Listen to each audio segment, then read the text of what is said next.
السلام عليكم، ازيكم يا حبايبي؟ اللهم صل على سيدنا النبي عليه الصلاه والسلام. الا بذكر الله تطمئن القلوب. عملنا بقى الاكله دي. هتقولي لي طبعا بانيه، لا مش بانيه. بصوا بصوا القلب، بس هي سخنه طبعا اهي. بصوا ده قرنبيط. عملناه كده عشان الولاد اللي في اي بيت ما بيحبوش القرنبيط وياكلوا القشره او الكفر ويسيبولك الورده بتاعه القرنبيط. عملناه كده لهم. بصوا ما شاء الله اهو. طريقه سهله وطريقه بسيطه وما خدتش مننا حاجه، وعملناه في البيت وتعملوا لهم سندوتشات كده زي البانيه اهو. عملت جنبهم كده شويه سلطه طحينه ما شاء الله اهي. حته مخلل بقى من اللي احنا مخلينه مع بعض كده، وشويه طماطم كده بقى مقطعينها بقى، اي بقى خضار، جرجير، بصل اخضر. عايزه اوريكم بقى القرنبيط. بصوا بصوا الطراوه بتاعته. يا رب لو عجبك الفيديو ما تنسيش تشتركي معايا وتعملي لي شير او لايك. ويلا بينا نشوف الطريقه. وبشكركم كلكم على على الكومنتات الجميله اللي بتكتبوها لي، والناس الجديده اللي دخلت اشتركت معايا في القناه. الف شكر. يلا بينا نشوف الطريقه. دي ميه كده بتغلي، حاطه فيها القرنبيطه.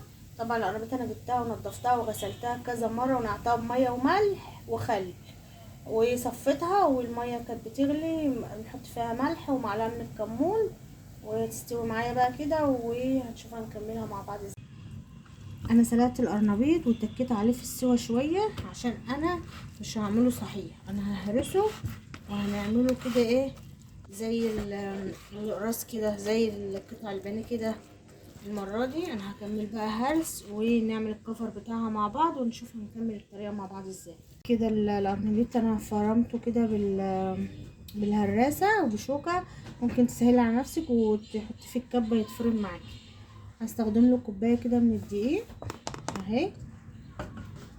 هحط له شويه كده من النشا. عندي خضره كده مشكله اهي، كله على بعضه كده في طبق واحد. معايا بيضتين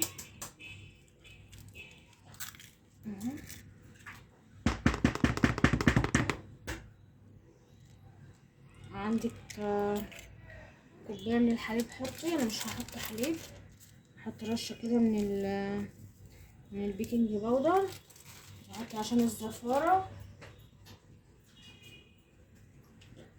معلقه كده من الخل، وهنقلب كل المكونات دي مع بعضها كده لحد ما تعمل معايا عجينه، وهنبهرها بقى. انتي بقى البهارات اللي انتي حباها براحتك. هقلب بقى العجينه كده ونضيف لها ايه نص كوبايه كده من الحليب او كوبايه من الحليب.